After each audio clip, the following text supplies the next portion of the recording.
and also like kind of scary in a way, right? Anyone else? How's everyone doing on their New Year's resolutions? This is something that I think is um, very important to mention. Lacey, how does it sound now? Hopefully, you're able to hear me. Hey, I need to understand human design. Yeah, but more than understand human design, what you got to do is figure out how to build a relationship with your body. Like human design has become this wonderful system, but a lot of people are using it as a bypass. Like they're using it to, instead of actually surrender to their form, which is the whole point of human design, instead of surrendering to their form, people are using human design as a means of essentially they're just like learning about it and not surrendering to their form. And so this is something that is sort of counterintuitive, but one of the biggest hindrances to actually mastering your human design is learning human design, right? Because Ari, okay, I've never heard that perspective. I like it. Lacey, you can hear great. Um, um, yeah, not a lot of people have that perspective because what it does is it actually takes the power out of me, the person, the person who is knows a lot about the system, and it gives the power back to you as the explorer, someone who maybe knows very little or nothing about the system. And a lot of professionals are, how you say, you know, they're naturally very protective of their craft. And so learning human design is a much more, how you say, lucrative way to make money than how you say, teaching people how to actually build relationships with their bodies. And so one of the ways that you can align your chakras is quite simply to build a relationship with pressure. So two of the things that I love to just show people right out the gates when they're like, oh, read my human design. I say, okay, first though, I want you to plug your nose and try and blow out of your nose.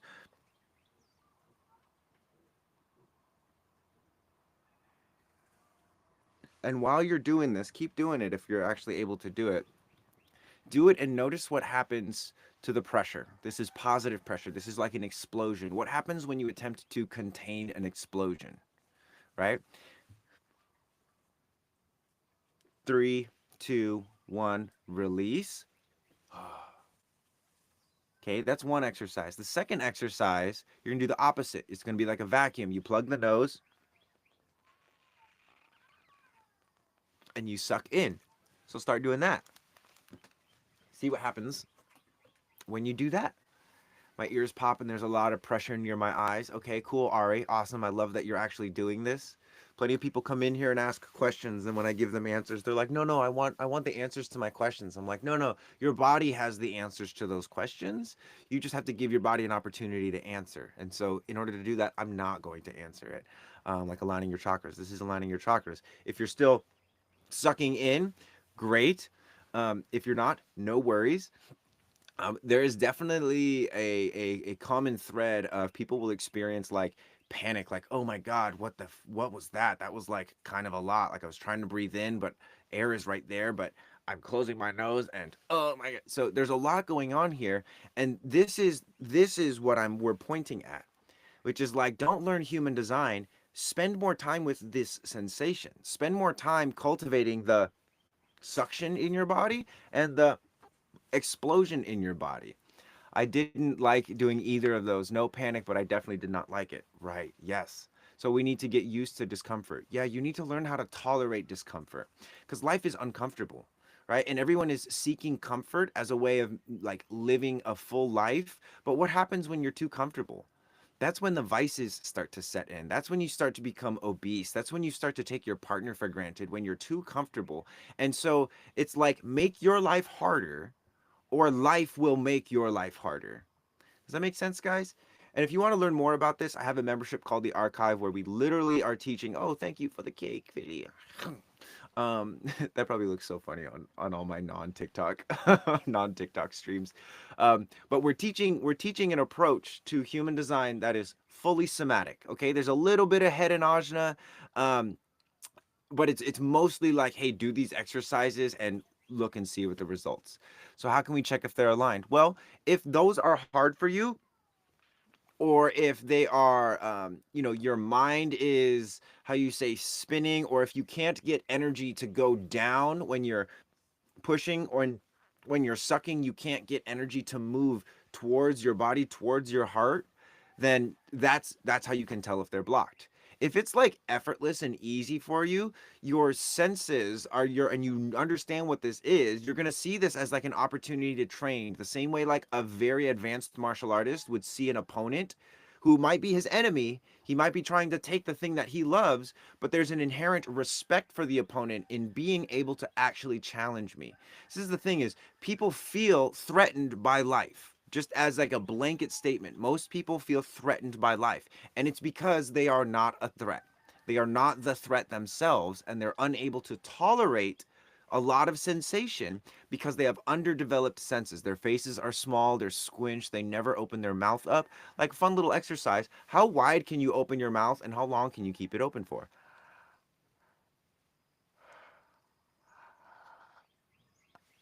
I feel like a Titan from Attack on Titan. But it's like, if you think about the energetic impact of not being able to open your mouth wide, it's not being able to swallow a certain amount of sensation. It's not feeling safe saying what you need to say when it's very important that you say it. Because guys, using your strategy and authority is all fine and dandy, but if you're not feeling safe using your strategy and authority, you're not going to use it. Flat out. If you don't feel safe using your strategy and authority, you're not going to use it. And this is where, instead of learning about human design, what we're doing is we're actually showing people, hey, this is your body. These are the exercises that you're going to use to connect with your body. That is going to introduce you to your body graph in a completely different way than learning human design will. So the cost of this membership, by the way, because I saw someone ask it earlier, it's 37 bucks a month, or you can get it for $333 for the entire year. With the year, you get like, I don't know, that must be like three or 4 months for free, something like that. But anyway, it's something that is, in my efforts always, I want to make things as affordable as possible. I want to make things accessible. And the reason I want to make things accessible is because this is not like, I don't own this. This is not like my IP. Your relationship with pressure, my relationship with pressure, you see, like they're your own things. I'm not trying to sell you anything you don't have. What I'm trying to sell you really is your time back. I'm trying to sell you your time back, and also this, if you're willing to trust me for a little bit and just see for yourself, you'll see that every step of the way in working with me, I'm asking you, hey, how does this feel for you? What's coming up for you? Someone asked like, oh, I'm feeling ears popping and like pressure in my head, or pressure in my neck, or it feels like it's blocked in my throat. What does that mean? What does it mean? I don't know. It's your body. You see what I'm saying? You can't get answers about your body from me because I'm in my body. Even though I'm a reflector and I can kind of feel what's going on in your body, especially if we're together, it's still your body. And I can't claim your inner authority. I can only claim my perspective and my experience as an external authority in your experience. Because I can't be your teacher, I can't be your guru. You will learn stuff from me, and I will say stuff that grinds your mental down to the dust and actually like helps you get to these places of revelations. But it's gonna be you doing that all by yourself. Really, like you have to do this by yourself. You can only do it for yourself. No one can do it for you. Now, you're not alone, right? I'm here, but you do have to do it by yourself. Let's see. You need more mods in your lives, Marco. Okay, I understand what you mean, but wait, can you explain what you mean more? Um, Loving this info, 37 a month or 333 for the entire year. And naturally you're getting a deal with the 333, but also it's like you're going to experience results in the first month. If you actually do the exercises every day and you watch the replays, you'll experience results like right away. And I've been doing this stuff specifically in this way for like 6 months. And I'm still just like, things are just starting to click. I'm still just starting to drop from here down to here. And it's funny because I've been essentially doing this my entire life. With Reiki, I was more concerned with how is this supposed to feel than what am I supposed to be doing? right? It was always much more sensational for me because life was just very sensational for me. Honestly, I'm amazed that an offer like this exists. Ari, yes, I mean, and that's one of the reasons why we created it was because no one was doing it. Everyone was just going deeper into the lore of human design, but my God, there's more than just lore. There's an adventure right now to be experienced, and so here's how to play that game. And it's something that honestly should be taught in schools. Part of the archive and one of the ethos is to remember this information, because again, we're not inventing this stuff, we're discovering it, right? It's a discovery. It's not an invention. We didn't create your relationship with pressure or the ratio of movement and blah blah blah blah blah. We didn't create all that, but we're discovering deeper ways to align with it. So that way, instead of using our human design and trying to approach living and sensation from the mental, what's this supposed to feel like? What's the healthy thing to do? Blah, blah, blah. In my chart, what am I supposed to be doing in life? It's like, hey, like use your body. That's what you're supposed to be doing. And if you don't use your body, it gets abused by your mind. So if the in-breathing exercise causes discomfort in the throat, it's most likely the throat chakra. Well, see, this is the thing, is coming to a conclusion like that might be helpful, but the reality is, we don't ask questions to get answers. We ask questions because we're curious. And an answer, like, basically cancels out curiosity. It's like, oh, that's the answer. Okay. And so you can't necessarily be curious anymore because you might feel the block in your throat, but maybe it's in your heart, right? Maybe it's in your spleen. Maybe it's in your liver. Maybe it's in your blood somewhere. Maybe it's in your shoulder, right? And this is the thing about healing is, you don't go in and just start like trying to nuke everything. That's chemotherapy to fight cancer, rather than being actually able to commune with the cancer and connect with it and discover what are the deeper energetic underlying causes, physical causes of this, rather than just nuking the whole thing. You, there's there's there's a way to approach it that is, how you say, uh, more steady, less of a panic, less of a oh my God, something is wrong with me, and more of a like, all right, something is happening, right? Because I'm sure all of you would like to be at a place where when something really stressful is going on, I'm sure all of you would love to be in this place where you could say like, whoa, that's really stressful. I'm going to step away. I can't handle that. And you'd be calm and cool and collected. Or be in a place where you could be like, wow, this is really stressful what's going on, but I can handle it, and actually mean it. Like actually be able to handle it and tolerate it, not just like saying it as a means of like flexing on whoever you're talking to. And the only way you're going to get there is by continuing the development of your nervous system that was stopped at some point in your childhood. Right? We went through an industrial revolution, especially here in the West. We went through a huge industrial revolution, and it was so incredible for so many people.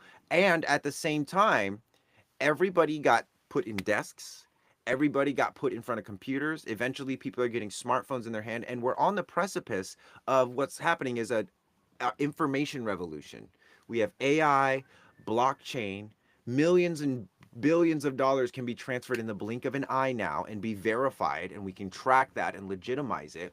AI is making art better than most humans can. We'll be straight up. AI is making art more stimulating than most humans on the planet. So what are we going to do? Because the industrial revolution messed us up. The information age is going to put us in a grave unless we create some kind of relationship with our internal organs and create a synergy so that your lungs, instead of just expanding and you getting more oxygen to your brain, how about your lungs expanding inward and hugging and supporting your heart? You've probably never heard that. It's always just like, oh, expand, take up space, manifest. It's like, well, what about the contraction? I'm inhaling. My lungs are getting bigger, but instead of going outward, they're compressing my heart. They're supporting my heart. It's like hugging your heart. When times are stressful, I support myself. I don't need someone else to hug me or to hold space. My organs are doing that already for me, and your organs are already doing this for you. This is what I'm saying. We didn't invent this. This is a discovery, but it's a discovery that you have to make within your own body. Otherwise, it's just going to turn into a bunch of like, oh, Marco, am I doing this right? I'm not sure if I'm doing this right. And it's like, yeah, I don't know if you're doing it right. Are you doing it? Yes, and that's great. And oftentimes, if you just do it enough, your body will learn. Crazy that you pointed to the exact place that I feel discomfort in my throat. Well, I mean, this is for me, guys. This is where I discovered a block right here on the right side of my body. So if you're to look at the body graph, the channel on the right side of the body graph, this is the 6117. This is in my mind. This is the anxiety of like I need facts and details to back up my opinions, and then 62 is the ability to actually like share details like this is the details of that, the details of this, and be able to explain it in a way that logically makes sense. And it was on the right side, and you know, I could attempt to understand this from a mental perspective, right? I could attempt to understand like, oh, well, maybe my speech is not as logical as it needs to be. For reference, by the way, I have the dormant gate 62, so I don't have that channel. I just have the dormant 62. I'm a reflector, so all of my centers are undefined. If I had continued to attempt to understand this blockage from the mental, I would have stopped doing the exercise because, like a scientist, I would want to say, oh, I want to be an objective observer. But as quantum physics is showing us, just the act of observing changes the experiment or is a factor within the experiment. And so instead of trying to understand this mentally, and again, I'm not trying to come down or be mean, what I'm saying is that, like, hey, just do that more and find different ways to explore it. You can look all kinds of different directions. What happens? Why does this sensation come up? Pins and needles, like sensation is the gift, guys. Sensation is the gift. Life is not about like having the best ideas. Life is about experiencing life and sensation and experiencing the body. That means pain and pleasure. You can't have one without the other. And the most important thing to recognize is that it's not try to get more pleasure, try to minimize pain. It's literally tolerate pleasure and pain. Because check this out. For a man, right? Pain tolerance is like, oh, be tough. Pleasure tolerance is, oh, last long, right? You don't achieve that by thinking about it. If you want to be tough, you have to expose yourself to toughening things, put yourself in uncomfortable situations. If you want to last long, you have to expose yourself to situations where the pleasure is like, oh, I'm gonna release, I'm gonna release, I'm gonna release, and like train at the edge of your capacity. It's called effort. It's called will.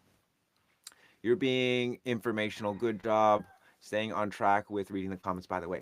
Thank you, my friend. Appreciate you. Yes, yes, yes.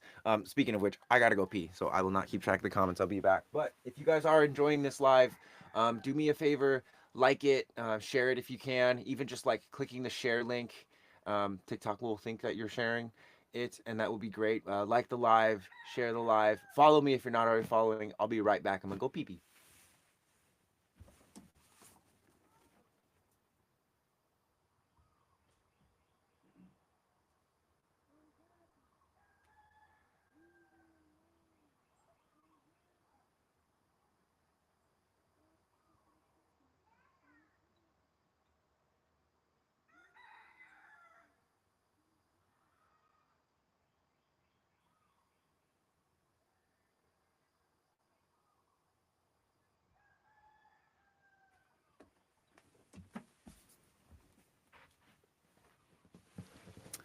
Oh yeah. Also, guys, if TikTok does end up getting banned, I'm on YouTube, Instagram, all the stuff. Guys, how long do we hold the breath for? As long as you need to. So consider this. There's a level of tolerance that you have. Okay, let's just say this area where my head is. Let's say this is like panic. Everything above the head for me is panic. Okay, you start holding your breath. You start holding your breath. You're getting close to that point of panic. You break through the threshold of panic, And now what you're in is like the edge. Okay?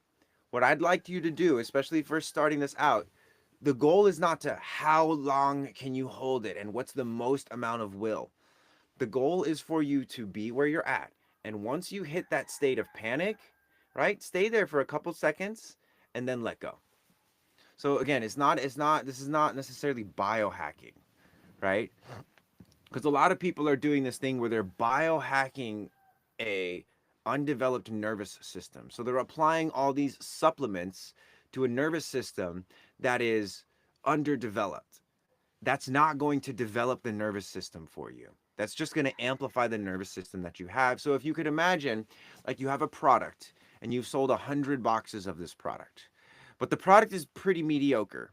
If you sell more of that mediocre product, it doesn't mean that it's adding more value to the world. It's still a mediocre product. Develop the product so that it's incredible, so that it's phenomenal, then scale it up. So instead of just developing an underdeveloped nervous system, or instead of supplementing an underdeveloped nervous system with biohacking and all this stuff, develop the nervous system and then supplement. Because again, it's not something that red light therapy or any of these more passive things is going to give you. Like you have to go explore. And it's the difference between like sitting on your couch and watching a nature documentary and going out and taking a walk in the forest. That's quite literally it. Everyone is glued to their couch or glued to their phone watching nature documentaries. And they're like, man, it must feel so good to be out in nature. And they could just, most people can drive an hour in a certain direction and be in nature. And it's inconvenient. But again, convenience has made us weak. Convenience has stolen, or rather, we've given up our will, our drive, our human spirit in order for things to be more convenient. And that sucks. I've experienced this, and I've worked with a lot of people who have experienced this. And sometimes you just need like your bro to just be like, "Hey, wake up. You're alive. Like feel the sensation. Just because something is painful doesn't mean it's killing you."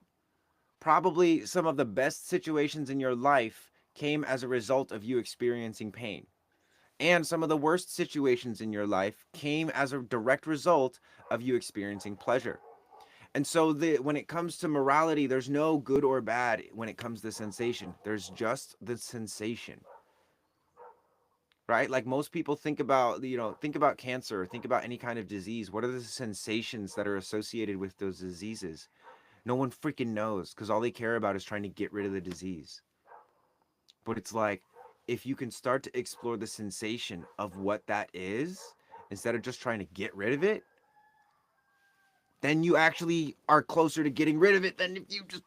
Okay, anyway, tweaking out. Oh, he's spitting curly. You already know what it is. Can you explain experiencing derealization? I have no idea what you mean there, my friend. Derealization? Would it be accessible beyond the year? It's spores. Sorry, Instagram. I haven't been responding to comments as well over here on the IG.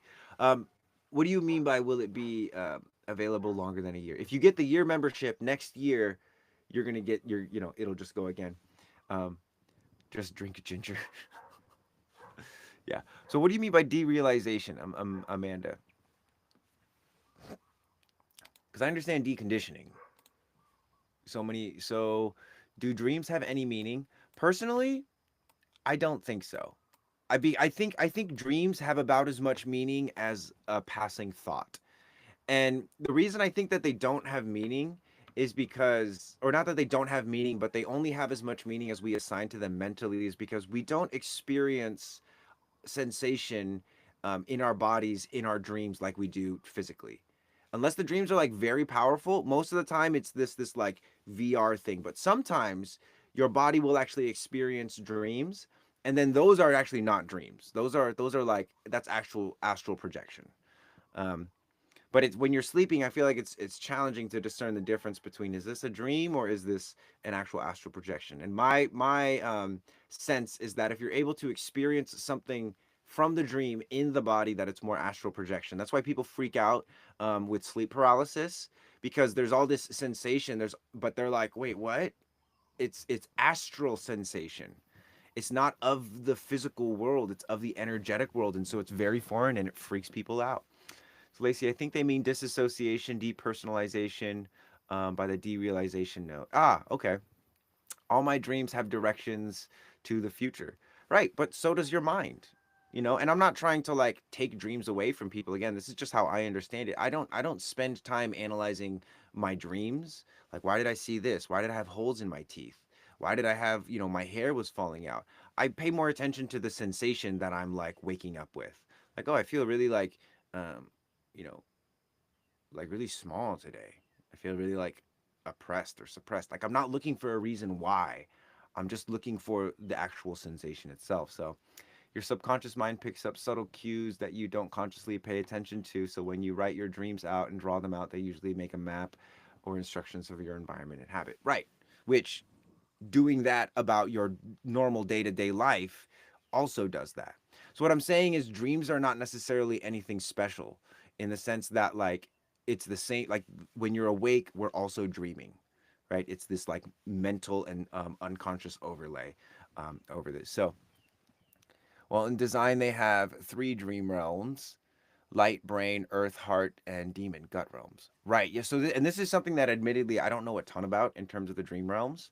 But again, this is just my experience. And again, I'm not saying that dreams, I'm going to not explain myself. That's how I feel about dreams. Anyway, near death experiences are real. They may feel like a dream state too. Well, this is a thing. Like, when people say, like, I don't feel safe in my body, and everyone wants to be like, oh, you're stupid, like it's not my job to make you feel safe. It's like, okay, I get that, but also like, can we just recognize that everybody has had either a moment or a series of moments in their lives, and usually when they were children, when they decided like, oh, I give up, life is too hard, people suck, people don't want to hear me, they don't think I'm valuable, I don't belong, right? And because of that, the nervous system never fully developed. And you have 30-year-old, 40-year-old men and women with the nervous system of toddlers, right? This is what I'm talking about. The problem is not how do I connect to my ascended, master self? How do I connect to my highest self? It's like, dude, cool, if you want to do that, that's not me. Get out of my life. I'm talking about descending into the body, not enlightening yourself. The thing about descending too, descending into your body, you actually achieve a greater sense of enlightenment because you're here in the temple, in the body. You're not trying to get out of the temple and go like explore some spiritual realms. All of that shit is in your body anyways. So Lacey, I would say that the sensory deconditioning work, though it requires a lot of effort, can be exhausting initially. Yep. It helps counteract the symptoms of disassociation and derealization because it's all about keeping you in your body so that the mind doesn't feel the need to flee. Lacey, exactly, absolutely. Landing in the body, I agree. And again, it's not that I guess spiritual ascension is not a great thing, but it's like, have you ever seen a tree that grows its branches to touch the sky before the roots grow down to touch hell? No. All of the people that are spiritual or awakened, they went through shit. So the enemy is not stress, it's what you do with stress. And I would encourage everyone to stop using the word traumatized, especially when we're talking about kids, right? Stop saying, oh, that's going to traumatize him. Don't do that. What's going to traumatize him is you saying that, oh, you were traumatized. That's going to fuck them up. If you can say something that's more true to what's happening is, yo, that was really stressful for my son. Not that traumatized. That's deciding for them that they're going to be messed up by it. Don't do that. Say what's actually going on. That was super stressful for my son. That was super stressful for me. But we can handle it or we will overcome it. Give me a like if you guys like that one, because it's like people are raising children and they're trying to like keep their kids safe, but in doing so, they make them inert. They make them incapable. The young men are castrated. The women, they're afraid to be soft. They're afraid to be feminine. They feel like they always have to protect themselves. And it's because their parents are saying, like, oh, when you were younger, we did our best, but there were so many things that we couldn't protect you from. And I'm so sorry that you were traumatized when you were younger. It's like, no, don't stop that shit. Stop. And if you see parents talking like this, stop them and just be like, hey, stop deciding for them that this is going to be a traumatic event. Stop deciding for them what this is going to be. Ask them, hey, honey, how are you feeling? Was that stressful? Did you feel afraid? Fucking connect with them. Stop being an asshole and just projecting onto them. Sorry if that was a little hot. Sorry, not sorry. It's children, guys. We don't. I'm like, I know we're gonna fuck up the kids in some kind of way because it's just there's no way to not condition a child. But for the love of God, take some responsibility. Just because it was stressful for you as a parent to watch your kid go through something, don't decide for the kid that that's going to be a traumatizing moment for them. And that should be a signal to you to freaking learn how to regulate your nervous system so that you can actually hold space for a child who's trying to figure out how to deal with all of this sensation and all this new stuff. People want to be on different planets, but it's obviously about being the body on this planet. Exactly. And then, like galactic magic, once you are in this body, then you can go to other planets. And you don't wake up in the middle of the night freaking out because your spirit is in Jupiter and your body is on Earth, and all you feel is the gravity of Jupiter on your body because you know what's going on. That was a little high level for you guys. Most kids are traumatized because the issues weren't addressed. Right, but again, the thing is, it's like we made up that word traumatized, right? Like we made up that definition. And while there is a lot of like, oh, if you were traumatized, there's ways to undo the trauma or release the trauma through medicine ceremonies or therapy or all of these things. Guys, the only thing that works is somatic therapy. Straight up. Psychoanalyzing people, prescribing them drugs, that never works.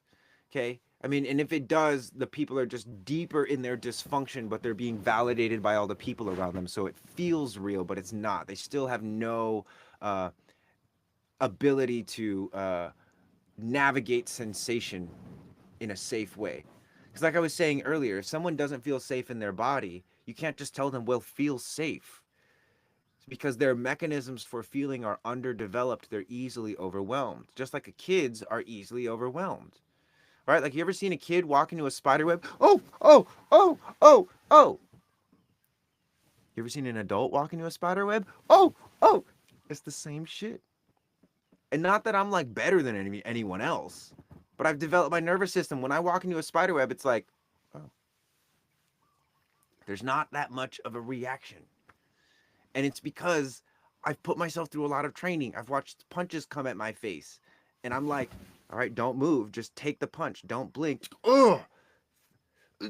I flinch. I get the flinches out.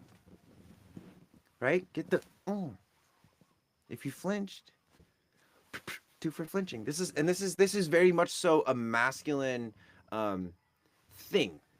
This is a masculine thing to sort of think and be like, no, you need to be in the body.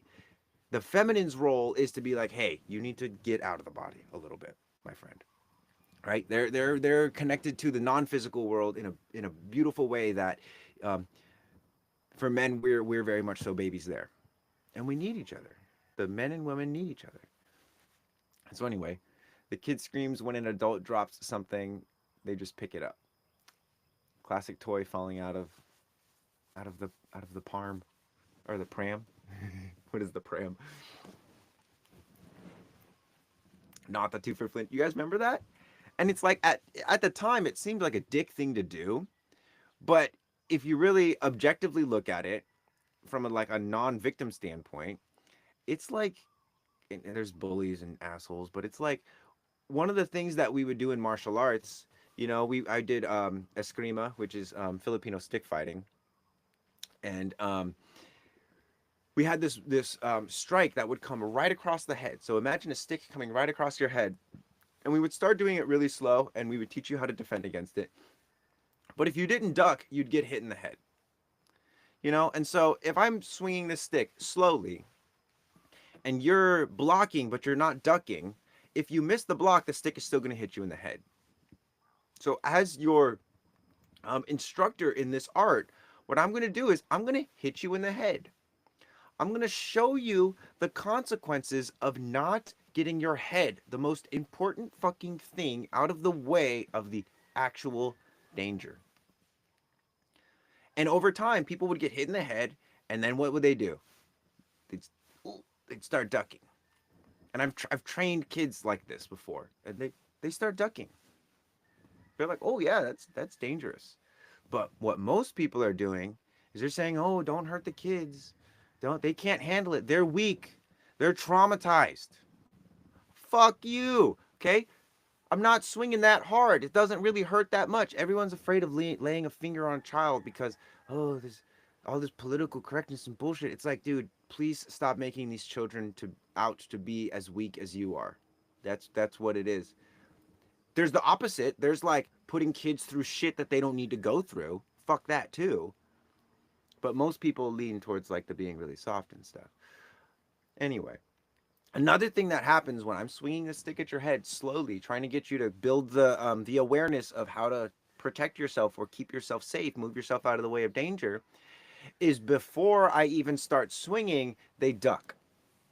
They're preemptively, oh, I'm gonna get out of the way. The problem with that is if I'm actually trying to hit you, if I'm actually intending to strike you, and you duck early, I'm just gonna aim down here, bro. They're able to quickly recover too. I used to climb and fall all the time. Right. Exactly. That's like, as for children, this is the time when we are the greatest sensory explorers, and then people lose it. And people think like, oh, being connected to your inner child is being able to be silly and dance and be goofy. Not so. The result of being connected to your inner child is being able to be silly and goofy and dancy. But actually being connected to your inner child is being connected to the sensory explorer within you before someone told you that you're not good enough, or your voice sucks, or your ideas are dumb, or that you're too slow, or that you don't belong here, or that you're not moving fast enough, or that, all of that shit, that you have to prove yourself, all of this shit. Spiders in your hair. What? Kidding. I'm kidding. My nervous system is chill, guys. It's chill. I'm gonna get my tea. I'm gonna get my tea, and we're gonna have some tea. So anyway, I know I think I said something about like this being the new year. Like I was gonna talk about the new year, but I haven't talked about the new year at all. We've been talking about kids. Um, but one of the invitations I would like to add for everyone is consider your New Year's resolutions, or what you want to experience differently in 2025 than what you experienced in 2024. And I want you to consider, what is the one thing that you're going to do differently in 2025 that's going to get you closer to living out that experience. And this is me coming from guilt motivation. So if you have hope motivation, it's less about being analytical about what are the things I need to do, and more about the thing that you actually want to do. But if you have guilt motivation like me, and you're stuck in your logical mind, this is probably going to make a lot of sense. It's, what is the thing that I'm going to do in 2025 that's different, that's going to get me different results? Because you can't do the same thing in 2025 and get different results than you got in 2024. What is the thing that you're going to do? And if I may make a recommendation, come check out my archive. It's only $37 a month, or you can do $333 for the entire year. It's atrociously underpriced. It's horrendously underpriced for the amount of value that you get. You're getting a community, you're getting biomechanics, you're getting this sensory approach to human design, you're getting a support system because everyone's paying to be there, and everyone is wanting to find, like, where are the actual individuals? Where are the actual individuals? And so, again, to make this easy for you, and to make it so you don't have to spend $5,000 to go to India and go on a yoga retreat, or $3,000 to go to the Sacred Valley in Peru, or $20,000 to get on a biohacking regimen. It's $300 for the year, and it will give you daily things to do that will make 2025 vastly different of an experience than 2024. That's my invitation. Come join the archive, because everything I'm talking about is informed by simple relationships with the 3D centers and the organs, not how much do you know about your body graph. My motivation is need, and my husband's is guilt too. Okay. Great. So this kind of stuff will genuinely help, because when it comes to what do you need, right? And the difference between need and fear is like, need is like, what do I immediately need right now? Fear is, oh, what am I gonna need, right? Guilt is very much so more like, I guess you can't really compare them actually, but the guilt and hope spectrum, guilt is like, what things do I need to be doing in order to get the results that I want? And hope is, what results do I want? Don't worry about the need, or don't worry about the what you actually have to do as much. Great point about the inner child. Thank you. You're welcome. I really like that one. I wonder if I can I put markers? Oh, I can put markers. Sweet. Well, isn't that clever? I've been really enjoying these lives, guys. I want to thank TikTok for like getting me hyped about this. If you guys are enjoying the live, blow it up, please. Share it. Even just click the share button, or copy link button. That helps so much.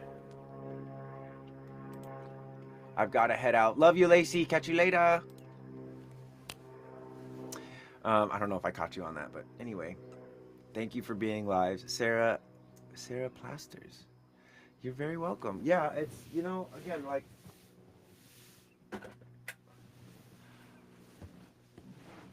going live as a empathetic human being, as someone who can like feel energies even through a screen. Going live was very hard for me. It was very, very hard for me. I would get overwhelmed by the comments. I would feel this like need to answer everyone's comments. I couldn't stay on a topic. Afterwards, I'd feel super drained. And now I'm just like, I'm jazzed up because I found something that was challenging, but I wanted to do it anyway. And so instead of giving up because of the challenge, I saw the challenge as an opportunity to become something more.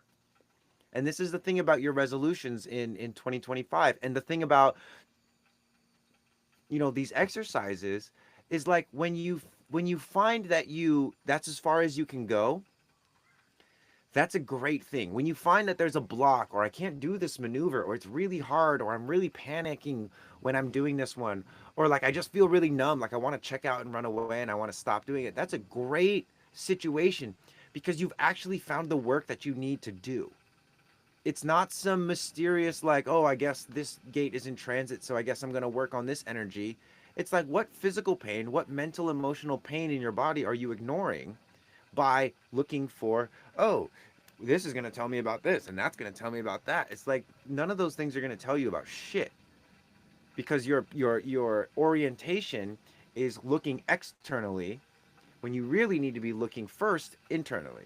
Interoception. What's going on with my heart? What's going on with my lungs? For some people, this is going to be harder than others, especially outer vision people. Outer vision people is going to be harder to do this, typically because your form of cognition is going to be more so externalized. Whereas the inner vision people, this will be like, oh God, this is the thing that I've always wanted. But there's in life, you need the inner vision and the outer vision. It can't just be all internal authority or all external authority. All external authority is where you become a tyrant, or where you have tyranny. If I'm exerting my internal authority on everyone else, I'm becoming the overbearing external authority for everyone. I'm the tyrant. And then if I'm letting that tyrant energy, or even just a normal, healthy internal authority, if I'm dubbing that like the external authority and submitting to that, then I'm a slave. And so it's this spectrum between slave and slave master, and we can be right here. We have to be able to experience both. As a projector, how can I survive the MG control freaks in my life? Their micromanaging is draining me. Okay, so when you feel like you're being micromanaged or any of that stuff, practice what's called Valsalva maneuvers. So this is like containing an explosion. That's either plugging the nose and pushing outward. You guys can see my neck real quick. Like a frog, right? That's how you say no. That's how you say whoa, back up, push, get away. That's how you resist energy, right? And also, you can do it in your cheeks. Take an inhale, swallow, exhale. Don't lose the pressure in the cheeks. I do this all the time. I do it subtly. I'll do it on when I'm doing sessions. If I feel like someone is, kind of like pulling me off my thread,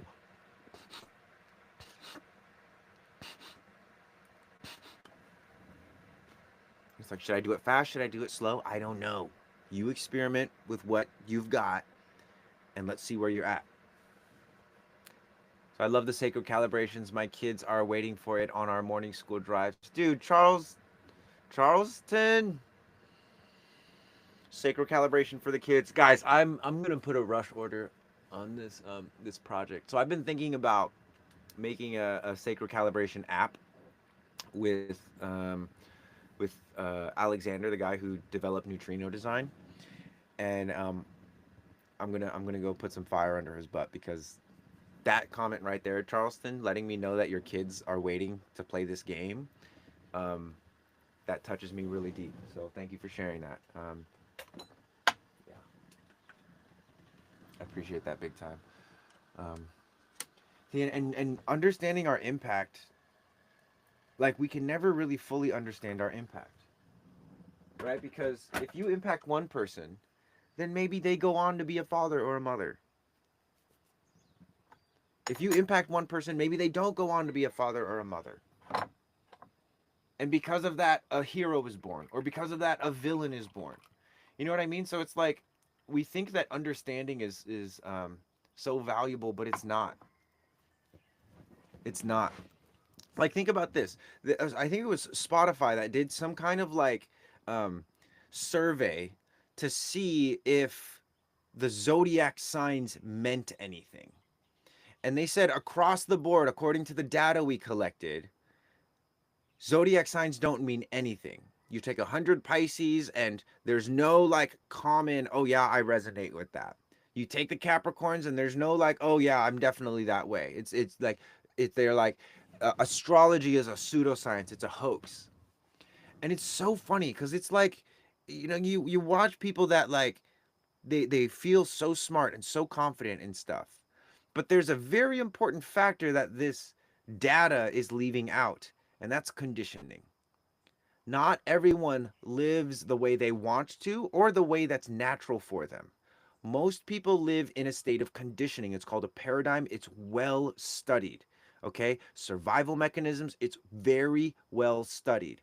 You can't just take 100 random people and expect them to tell you anything about the natural world because they're disconnected from the natural world. You must not be familiar with Vedic astrology.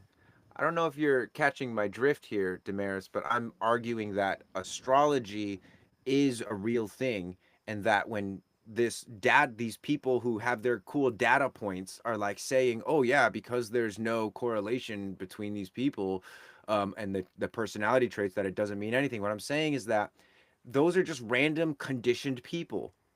Yeah, no worries. I felt you. I felt you, Damaris. Um, Yes, indeed. Thank you, my lord.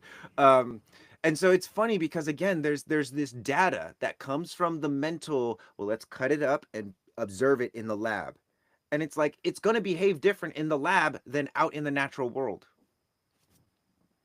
So this it's fun, and but people who like see these podcasters as a sense of authority, they're going to be like, well, maybe I won't study astrology. Well, maybe the stuff my wife is telling me about my astrology is BS. And it's not that honestly the stuff that people are talking like the Cosmo kind of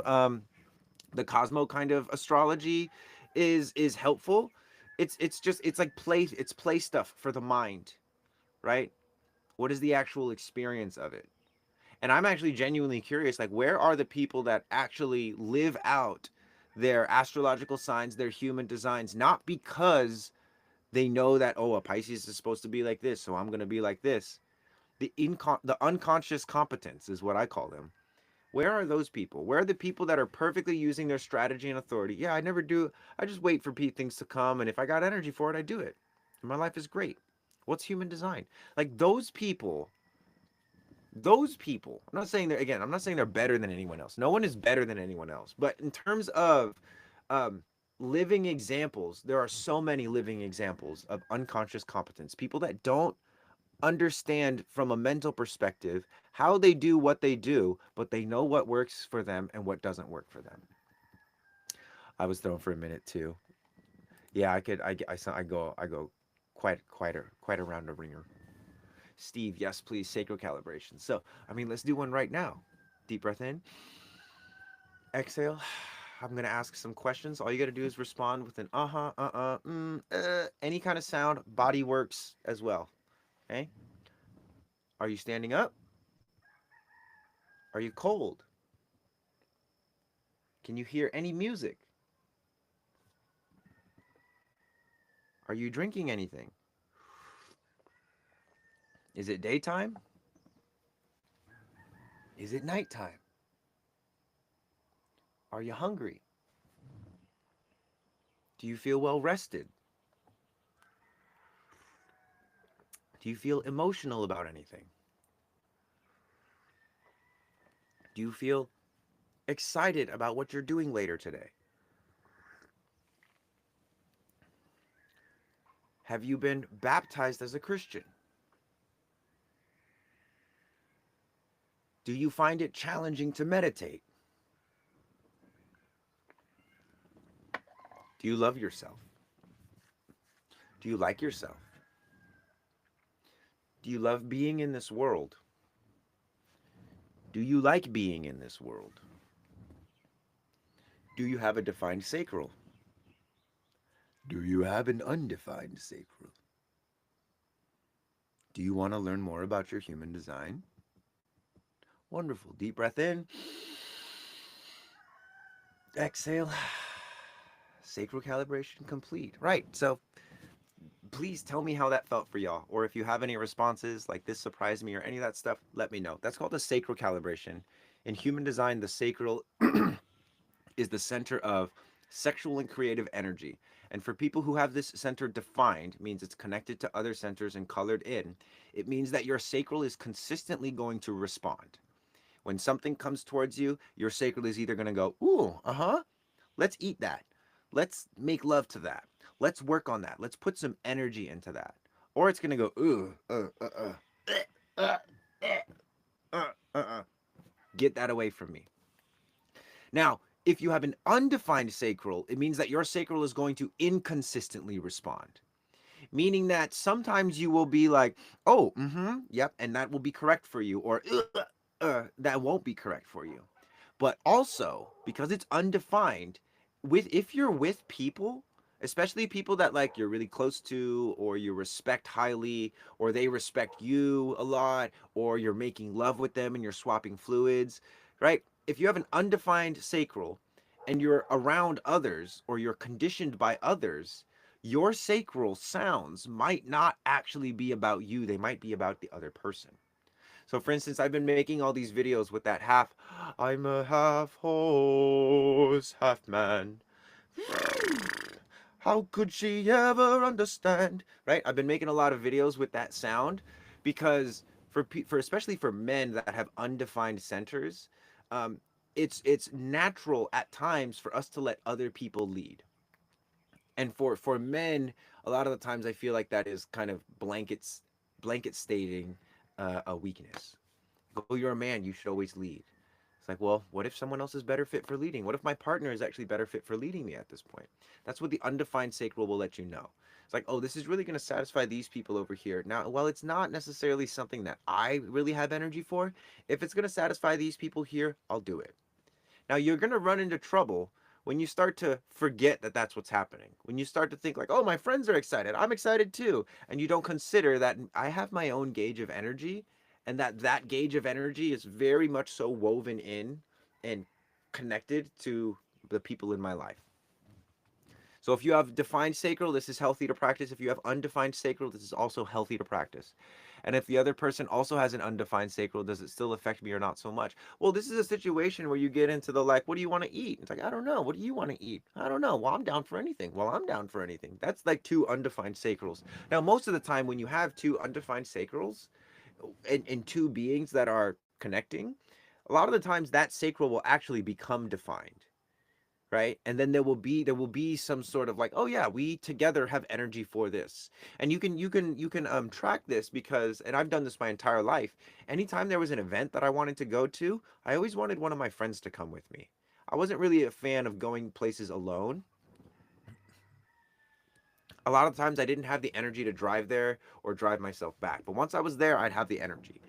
And so in this like unconscious search for the sacral energy to be able to kind of like carry me through um a party or an event, again, you're either unconsciously using it or consciously using it. Most people are unconsciously using it, and they're developing what's called conditioning. They're developing a reliance on their friend's energy to help them get through things. So you run into problems like, you're indecisive, right? You're indecisive and you have an undefined sacral. When you have a friend that you always go to help you make decisions, and they help you make decisions, but those decisions are not necessarily your decisions. You've become reliant on them. And then whoever that is, now they have a undefined sacral pet that's like needy and always needs answers and needs directions, and it's like it contorts the relationships. How can you distinguish if it's your sacral or someone else's? The only way to distinguish whether or not the sacral sound is coming from your body or from somebody else's body is to know what a sacral sound feels like coming from your body. For me, mm, mm, mm, you have to explore your own sacral sounds outside of the influence of other people, which I know can kind of be challenging. You have kind eyes. Oh, thank you. Um, I've softened my eyes quite a bit since becoming the father of a little girl and being in a actually committed partnership. I've gone from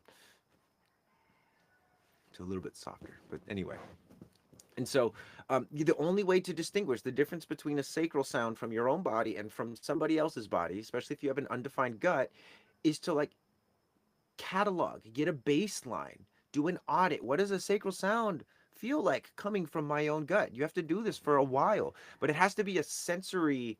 It has to be a sensory relationship, because here's what most people do: is they use their brain to project what's going on in the gut rather than dropping their awareness down into their gut and to find out what's going on in the gut.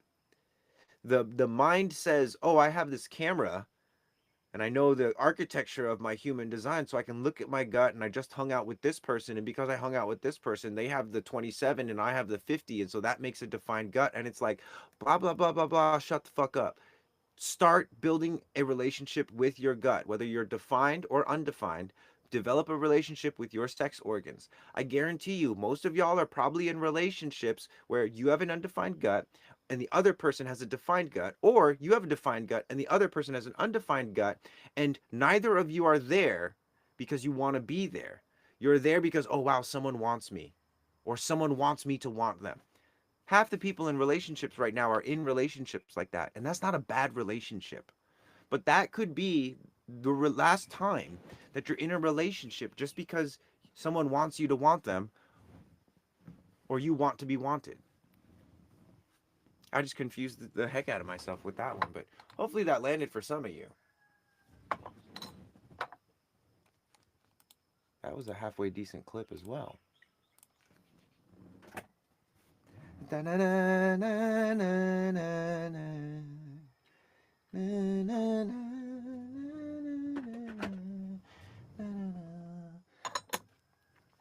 But if you ask if it's night and it's night, that's mentally logical. Can you give an example of a question to ask yourself when alone to learn your own sacral response sound? Yeah, totally. So if after you eat, if you consider, was that nourishing for me? Did that feel nourishing for me? After an interaction, and it helps to put your hands on here too, right? And if you push into your gut a little bit with in a soft belly, hmm, hmm. There's a difference between a hmm, hmm, that comes from the head. There's a little activation here because it's hard now for me to separate them.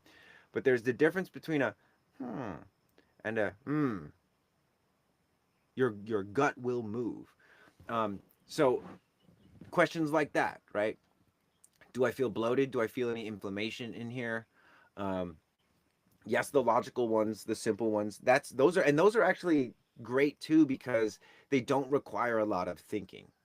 It's just like a register. It's reflexive, right? Like if you step on a rock, right, and you're barefoot, and you step on a rock, parts of your muscle chains will naturally like turn off so that you can recover from stepping on that rock. Otherwise, you just step really hard on it. People with poor reflexes, they're not responsive. And so, whereas a normal, healthy, reflexive response would be one that, oh, collapses to like preserve, a lot of people are just rigid and they'll fight it, and then that rock will do a lot of damage. I don't know how I got to there. What's the difference between the mind, the heart, and the sacral? Um, Mind, brain, right? Heart is the physical pumping organ, which is a vortex that like moves blood. Sacral is the sex organs and the digestives. Wow, you make so much sense I've never heard before. Well, you know what's funny? A lot of people ask me like, "Oh, what book should I read?" and all that stuff. I didn't get this way by reading books. I've read books. They've given me perspectives, and I've woven a lot of things in, but this is a result of 12 years of sensory exploration. I meant like logic, emotions, and gut. Oh, okay. I just started watching, but I think I'm putting up what you're putting down. It's high level stuff, Crumbly. So um, at least I think it's high level. I don't know. I don't find a lot of people talking about this. Anytime I find a spiritual guy on TikTok, he's just like, you know, looking really pretty, going like, and that might be calming, but that's not life, guys.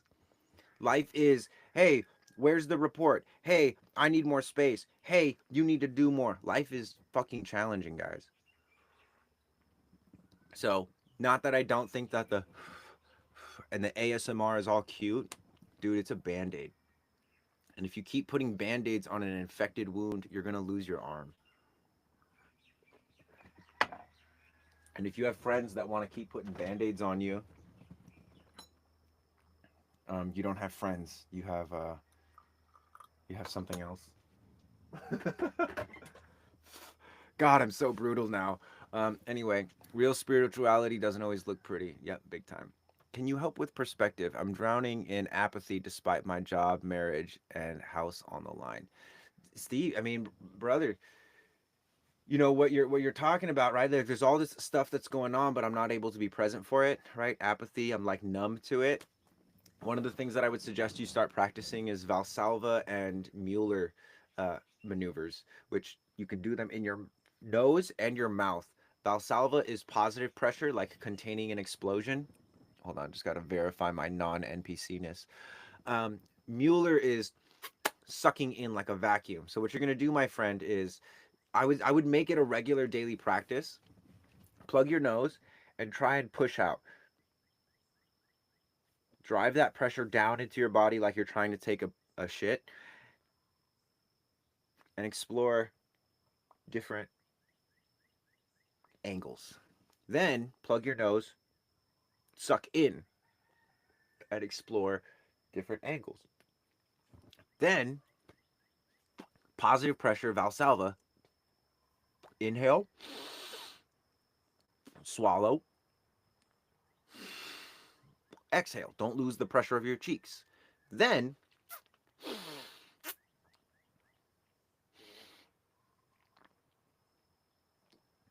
explore your relationship with pressure through the nose and the mouth. Positive pressure and negative pressure, right? This is how you regain sensitivity in your body. Some of these exercises are going to be harder for you. Sometimes you're going to like go here and you're going to be like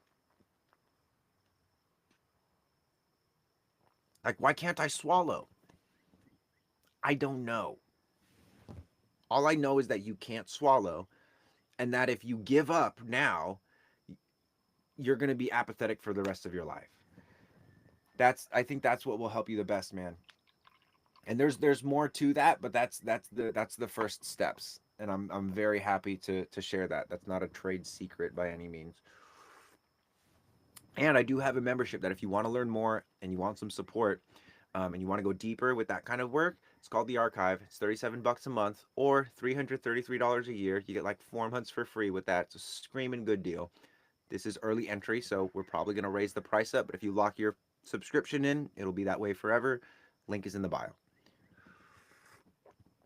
I hope that helps, man. I'll send some prayers up for you because, like, I know it might seem like, you're losing everything, but I think what you're realizing is like, did I have anything to begin with?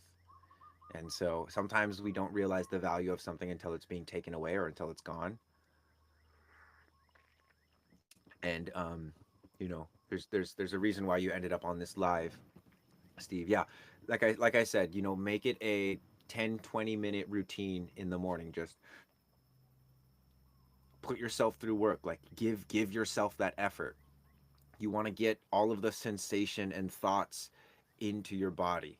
You want to get all of the, oh, that's painful, like push that away, that feeling. I don't want to feel that. You want to suck it closer to your body. And it's like so hypocritical. It's like push things away, but bring them closer at the same time. How do you think Goku went Super Saiyan? Right? Go out and in.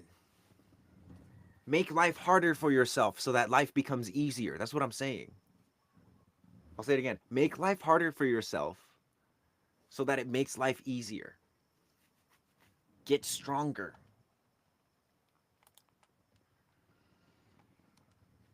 You can get so much stronger. So let's see. How do you write that? How do I write what? Valsalva and Mula? What are you paying attention to when you do that? Honestly, at first, like whatever you can. Like when you're doing these exercises, you're going to be, the first time you do it, you're going to have an experience.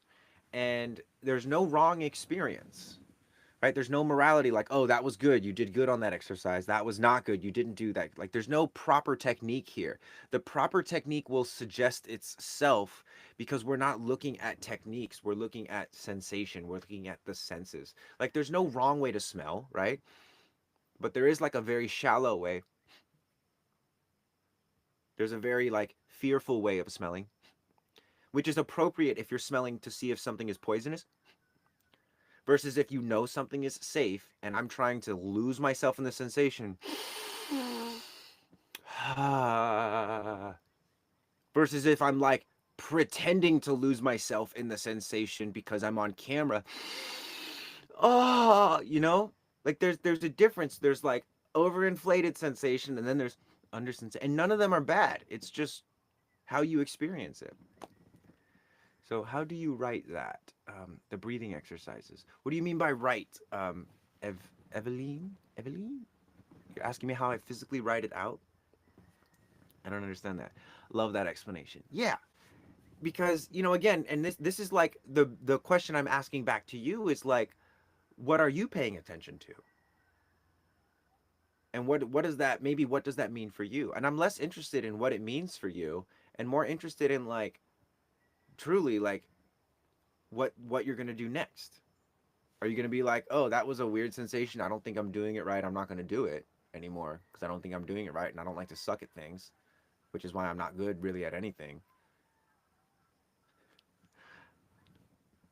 If you felt like that was for you, it's not that it wasn't, but just know I love you at the same time. The technical name of the exercises. Oh, it's Valsalva, Valsalva, pressure outward, and then Mueller. I think that's Meuller. But you could also look up like positive breathing, positive pressure breathing drills, negative pressure breathing drills, or if you want to get further than just those few steps and like not waste a bunch of time with a bunch of self-proclaimed or weekend warrior certification breathwork instructors, just come join my membership. It's 37 bucks. You can test it out for a month, see exactly what I'm talking about, watch all the videos, and if you don't want to be a part of that group, then go. I won't be upset or anything, you know what I mean? Like I created the archive so that I could send people somewhere when I was sharing this information, because quite literally I got inundated with help me with this, help me with that, and I'm like, I can't help everyone. I have a family, and so we created a membership, and it's me and my partner. Which, if you think I'm good at this, my partner is the guy who showed me all of the physical components of it. I'm just the reflector that's like putting everything together. He's the 1-3 man gen on the cross of the sleeping phoenix that's like in the lab making this stuff or making the approaches. Would you provide other services in your archive like learning Reiki? Yes. So Amanda, the intention is in 2025 to do a Reiki season and a human design season. So I'll be teaching technical human design and Reiki with the sensory mechanics. Now these are going to be like actual like live seasons like they used to be, like a TV show where every week there's a live class. Right now it's sensory design. So it's all these different exercises to help us to physically decondition. We call it sensory deconditioning, as opposed to normal human design, which is like, oh yeah, just like track your habits and watch yourself and use your strategy and authority. It's like, hey, try and push your head over, get your eyes to be able to move more smoothly in your head. Figure out what peripheral vision is. Figure out where all of this. Figure out what's going on in your body. That's sensory deconditioning. So Rena, I would love to learn more from you. Come join my membership. It's like, again, it's like people in my membership. It's like I don't want to say it's better than getting a session with me, but it's like you get so much more being a part of a community than you do just like working one on one or engaging with all the free stuff that I have. So invitation to come join the archive. It's very inexpensive. It's horrendously underpriced in my opinion. But I like it that way because I want it to be accessible. Because when I was a kid or when I was learning and waking up to spirituality, I could afford 37 bucks a month to like train with masters. Not that I'm claiming that we're masters, but to train with people who have something that I want. 37 bucks was very approachable, and it wasn't that much when I was learning. It was way more. It was like $3,000 to do it, and I'm like freshly dropped out of college but wanting to learn Reiki, and like, where am I going to get all this money? And I figured it out because I wanted it. So, what are your perspectives on maladaptive daydreaming, visualizing scenarios? I think if you're using it as a means of escaping all of the sensation or lack of sensation in your life, it's can be very detrimental. But I also think that if that's your MO, like if you're used to doing that and you start training this kind of sensory design, we call it, if you start training your senses and developing your nervous system, like it's going to create a grounding rod so that you can still, like, I daydream all the time, but I don't eject out of my body. I'm not doing it as a means of like escaping this really challenging situation. I'm doing it as a means of like, oh, it's like a utility. It's like I can project into the future, I can project into the past, but I'm not losing my sense of my body. And you can think about this is when you're using your phone, right? What is a doom scroll? A doom scroll is when you're using your phone and you forget that you have a body. That's what a doom scroll actually is. And then when you land back in your body, you're like, oh my God, I've been here for 2 hours. Holy crap. So it's not doom scrolling that's the problem. It's losing connection to your body while you're using your phone. And so one of the things that I will do when I'm scrolling and like intentionally to make it more intentional is instead of holding it down here where everyone else holds it, I hold my phone up here. Why? Because my shoulders will start to burn. I will experience some kind of fatigue that will let me know, like, hey, you've been on your phone for a while. It's like, oh yeah, my arms are getting tired. Let me just put that down real quick. One of the craziest hacks. Or I'll do the Valsalva or the Mueller maneuvers while I'm looking at my phone, and then eventually my cheeks will start to hurt. Or my neck will start to hurt because of all the pressure that I'm putting on. I'm sitting on a ball. Yeah, my posture is awesome. Not because like I train my posture all the time, but because I can smell when my posture is off. I can heal. I can hear it when it's off. I can feel when it's off. And it's not from a mechanical, I went to chiropractor school. I don't have any certifications for body work, but I know more about the body than like 90% of people.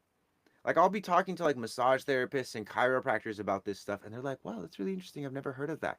And I'm like, "What are you guys learning in school?"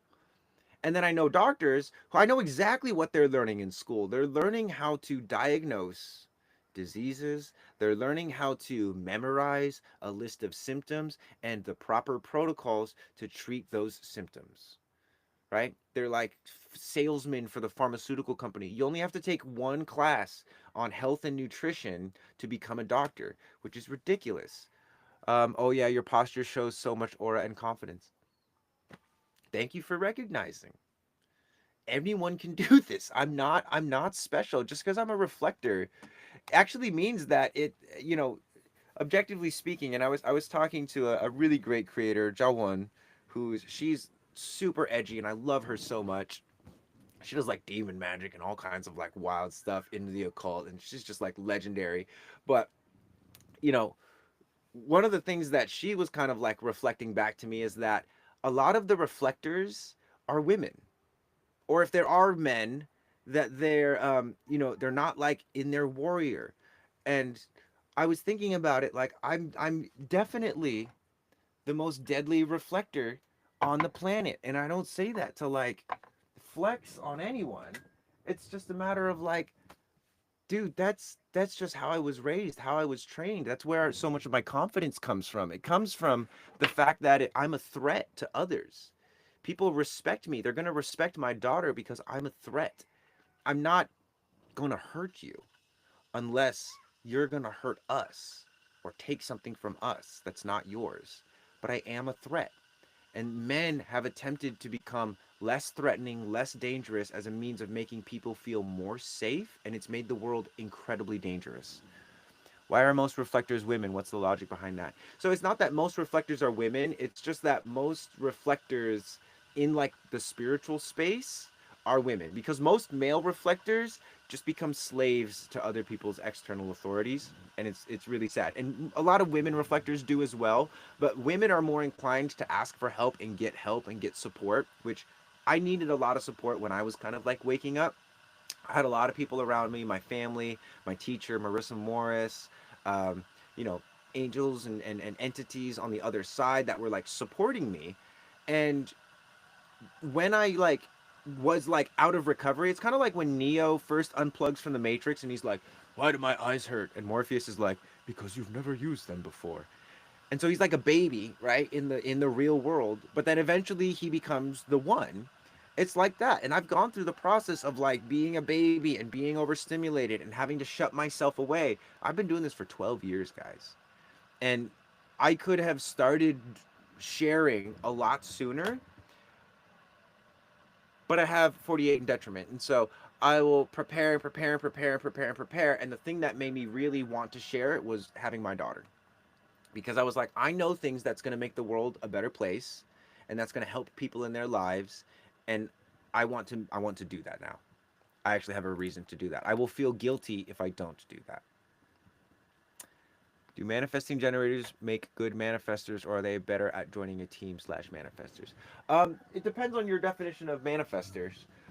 Like generators and manifesting generators are the goats when it comes to like law of attraction.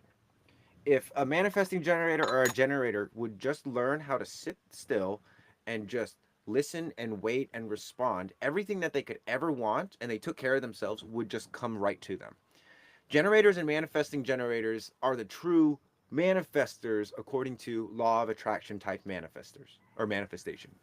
I have to pee. I'll be right back. If you guys are not already following, follow. Please like the live, share the live, click the share link, and I'm going to pee. I love you. I'll be right back.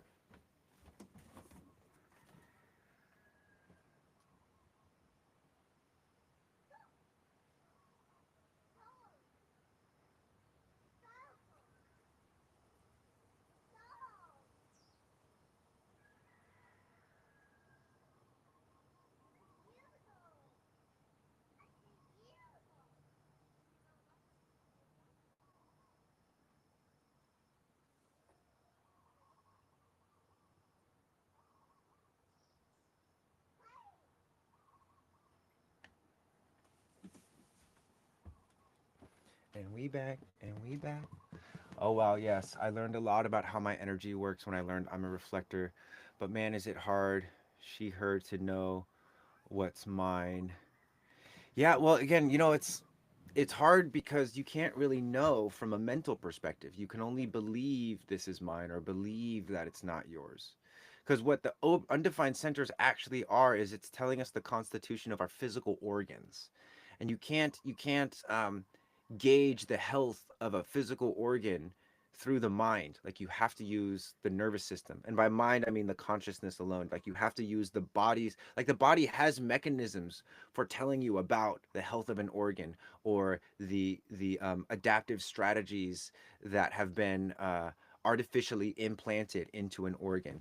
It's a sensory thing, it's not a mental thing. And so once, and this is where I'm like excited, because for all my undefined center having people, which most people have at least one center undefined, this is a revolutionary step in, oh, I don't have to like do these mental gymnastics anymore. I can just like pressurize my system, positively pressurized, negatively pressurized, and kind of like a bat using echolocation, figure out what's going on in my system. Sounds fun. How does it work? Well, it doesn't unless you do. Quite literally, you have to be a sensory explorer. You have to embrace your inner child, not as like a being playful and silly, but how does this feel? Right? Like the reason you see people moving on jelly and stuff like that is because it feels a certain type of way that is very nuanced. I don't feel that same way when I'm not moving, but when I'm moving on jelly, that has a certain feeling versus if I'm moving rigidly, that's a different feeling. Be curious about the sensations in your body, not because you need to understand them, but because they're very freaking interesting. See, for open centers, we are constantly changing how we function. Exactly. And it's like dance, like dance and singing. You can learn one style, but if you learn one style, that makes you better at other styles. Sometimes not so. Sometimes if you're really good at one style, it makes you less good at another style. But what I'm saying is that, if you learn a language, it makes it easier to learn another language. And the language of sensation is very much so a language that everybody is underdeveloped in their vocabulary because they're trying to approach it from the mind when it's the awareness is in the body, or the answers are in the body, or better questions are in the body. Like it's like, why does my gut hurt? Well, why haven't you asked your gut? Oh, because I can't hear it. Why not? Oh, because I never listened to it. Oh, so how do I listen to my gut? Well, you start. Like I hate to be that guy, but like if I give you what I think, if I tell you what I think about it, and I will because it's fun, but it's not actually going to give you the things that you need to explore it and learn about it and for yourself. It's like what do they say? Jesus says if you give a man a fish, you feed him for a day. If you teach a man to fish, you feed him for the rest of his life. I want to be teaching people how to fish. Fish for sensations, right? Fish for clarity within your emotions, right? Don't fall into the trap of biohacking and optimizing your systems with a parasite cleanse before you start doing this kind of stuff. Like you're not going to be able to handle the type of cleanse that you need to undergo to actually get rid of the parasites. You have to work on your nervous system first, then you can start parasite cleansing yourself and stuff.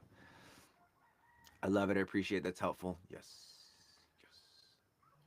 Yes, yes, yes. And for people with open centers, classical human design, like if you have an open heart, open center is one where there's no definition in the center. Like there's no hanging gate, there's no dormant gates, there's none of that. It's just wide open. It's completely white, completely open. You've been told that, oh, you don't even know what worth is. And I'm like, that's cool for people, but that doesn't do it for me. I don't think that because of you have a totally open heart that you have no idea or that you'll never know what worth is. And worst part is I've told people this before. because I used to approach human design from the mental, but now I'm sort of on the other side. And the reality is, it's like, even if you have an open heart, there's still a sensation, there's still a feeling for you that will be like, that feels that feels like I'm worthy, or that feels like I'm in control. That feels like I'm the best. That feels like I've delivered the goods. Like, there's still that feeling. But if it's not defined, it just means that you're not here to like get that feeling regularly. Does that make sense? Like, if you have a hanging 21 or a dormant 21, we're talking about an undefined center. 21 is the gate of the hunter or the huntress, gate of control, right? I have the hanging 45. The hanging for the dormant 45 is looking for the 21 to connect, right? There's like this desire for a channel to be formed. And if I attempt to like synthesize that 21, if I attempt to be in control as a means of like fulfilling that gate desire, like I could focus on that for so much and look for areas to be in control and totally miss my plot, miss my own cues. We're getting a little meta here. I'm confusing myself a little bit, but this is what happens with head and ajna stuff, is you can spin up any story you want, and as long as me, the external authority, seems to know what they're talking about, you guys might buy into it. I don't want you guys to do that, so I'm going to trick you every now and then and invite you back into your body to feel like, does that resonate with you, or are you afraid to say to someone like me, Marco, that doesn't resonate with me, that doesn't track, that doesn't land well in my body?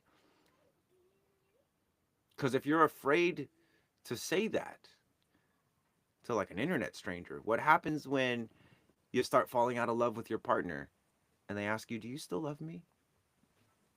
Or you start losing sight of the vision of your work or your music or your art, and someone asks, "What do you do? What are you most excited about?" And it's not your art, your work, the thing that you've been tirelessly working towards. My root is completely open. Yeah, so it's like, classical human design would have you believe that, oh, there's no fixed way for you to deal with stress. And I would argue that that is false. There is a fixed way for you to deal with stress. It's the same way everybody else deals with stress. You take everything you see, smell, and taste here up down into your vagus nerve, which goes down into your body, and your body will cook, pressurize, heat up, and process that sensory information and then give you a response. And most people stop here. So all of the, I have to do this, all the pressure to, I have to be this, I have to think about this, it just goes boop, boop, boop, boop. And then it blows up the container of your head like a balloon, right? Because there's different capacity, like the mind and the senses are very highly acute. They're very precise, right? They need to be. Because if things get into your body that are not actually proper for your bodies, like poison, then your body dies. The body will just start to process whatever you give it. And if you eat poison, your body is not going to be like, "Oh, this is poison. We're not going to digest this." It relies on this to make sure that poison and bad shit doesn't get into the body. And so it behooves everyone to make this better. And if you want to make that better, come join my membership. It's called The Archive. It's $37 a month, and you're going to love it. And if you don't, you can leave. How is splenic response different from sacral response? Can you calibrate it? Totally. So calibration is anytime you're really intentionally using the response. So when it comes to like splenic hits, I call them hits because a response is like something comes in and I respond to it. A splenic hit sometimes is just like, check that out. Oh, I got to take this call, guys. Yeah, I'll see you guys next time. I gotta take this call. My cars are calling. See you Friday at Hawaii. Fuck it. I'll let it go to voicemail. Yeah. Okay. It's that voicemail now. Do you guys see that? So that was an experience of me dealing with multiple sources of.